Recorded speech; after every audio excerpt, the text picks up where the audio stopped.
He may be the world #1, but for some, Roger Federer still has something to prove. With the Australian Open, Wimbledon and the US Open titles firmly under his belt, there remains one Grand Slam he's yet to win, the French Open. Many observers believe that if the 25-year-old can be victorious at Roland Garros in June, there can be no denying the claim that Federer is the greatest player of all time. But if he is to make the breakthrough, first he has to master clay, his least favourite surface. I wouldn't call it a breakthrough, but I think he can obviously win the French Open. Yeah, if he plays his best. I still think Nadal is the best clay court player in the world.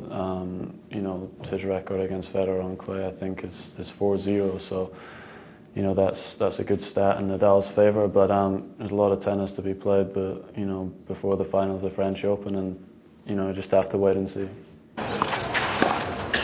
For him, he needs to get ready to be on Paris as 100% on his possibilities, no? And it's not going to change if he wins or he loses. Obviously, if he wins a lot of matches, then he's going to be a lot ready, no? But anyway, Roger has a lot of quality, and even if he doesn't win no one match till the French Open over there, he's going to be a top player.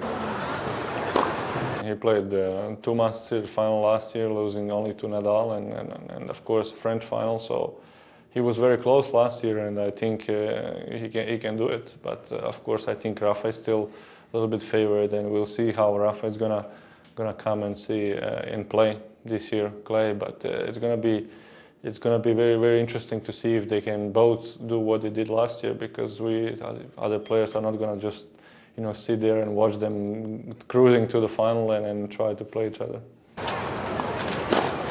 He played the last year finals and he won some tournaments on the clay, so he's playing really, maybe not as good as he's playing on grass and on hard court, but he's playing a fantastic tennis on clay as well. So he's certainly, after Nadal, the toughest player on this surface, and I think that sooner or later, in the next couple of years, he's going to make it.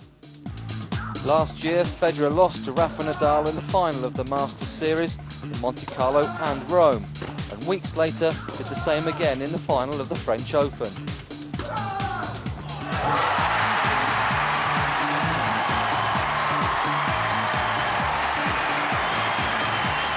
In 2007, Federer will be hoping to go one better and finally conquer clay.